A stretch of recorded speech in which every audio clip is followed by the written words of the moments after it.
Hi, എനിക്കുണ്ടായ ഒരു അനുഭവം നിങ്ങളുമായി ഷെയർ ചെയ്യാനാണ് ഞാൻ വന്നത്. നിങ്ങൾ വിശ്വസിച്ചാലും ഇല്ലെങ്കിലും ഞങ്ങൾ കുറച്ച് പേര് വെളുപ്പിനെ നടക്കാൻ പോകുന്ന ഒരു ശീലം ഉണ്ടായിരുന്നു ഞങ്ങൾക്ക്. അപ്പം നേരം വെളുത്തു എന്ന് ഓർത്തുകൊണ്ട് ഞാൻ ഇറങ്ങി അങ്ങ് പോയി കൂടെയുള്ളവരെ വിളിച്ച് ഇത് അവിടെ നിൽക്കി ഞാൻ വരുവാന്ന് പറഞ്ഞു. പക്ഷേ കൂടെ ഉണ്ടായിരുന്ന പുള്ളിക്കാരി ബാത്റൂമിൽ കയറി. അപ്പം ഞാൻ ആ വഴിയിൽ ഇങ്ങനെ നോക്കി നിൽക്കുക പുള്ളിക്കാരി വരാൻ വേണ്ടിയിട്ട്.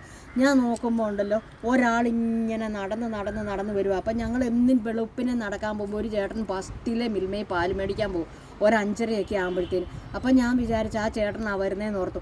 ഞാനിങ്ങനെ നോക്കുമ്പോൾ ഉണ്ടല്ലോ നോക്കുന്തോറും ഈ മനുഷ്യനിങ്ങനെ പൊക്കം വെച്ച് ഇങ്ങനെ ഞാനിങ്ങനെ നോക്കുക.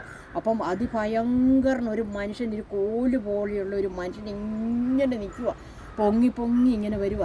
എനിക്ക് പിന്നെ മിണ്ടാൻ മേല, അനങ്ങാൻ മേല, എനിക്ക് എന്താ ചെയ്യേണ്ടതെന്ന് അറിയാൻ മേല. ഞാൻ ആ നിന്നിടത്ത് നിന്ന് ഇങ്ങനെ നിൽക്കുക. പക്ഷേ ഞാൻ ഇങ്ങനെ നോക്കുന്നതോറും ഈ പുള്ളി ഇങ്ങനെ വന്ന് ഇങ്ങനെ എൻ്റെ അടുത്തോട്ട് വരുന്തോറും എന്നെ ഇങ്ങനെ വെട്ടി വിയർക്കാൻ തുടങ്ങി.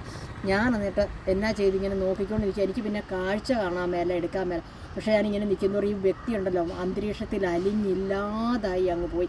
അപ്പം ഞാനിത് പുള്ളിക്കാരി ഇങ്ങനെ എൻ്റെ അടുത്തോട്ട് ഇറങ്ങി വന്നപ്പോൾ ഞാൻ പറഞ്ഞപ്പോൾ ഇങ്ങനെ പറഞ്ഞപ്പോൾ എൻ്റെ പൊന്നു രജനി നമുക്ക് സമയം തെറ്റിപ്പോയി, 5 മണിയൊന്നും ആയില്ലായിരുന്നെന്ന് പറഞ്ഞു. ഇങ്ങനെ ഒരു അനുഭവം എനിക്കുണ്ടായി. നിങ്ങൾക്ക് ആർക്കെങ്കിലും ഇങ്ങനെ ഒരു അനുഭവം ഉണ്ടായിട്ടുണ്ടോ? അപ്പം അനുഭവം ഉണ്ടായിട്ടുള്ള കമൻറ്റ് ബോക്സിൽ വന്നൊന്ന് കമൻറ്റ് ചെയ്യണേ.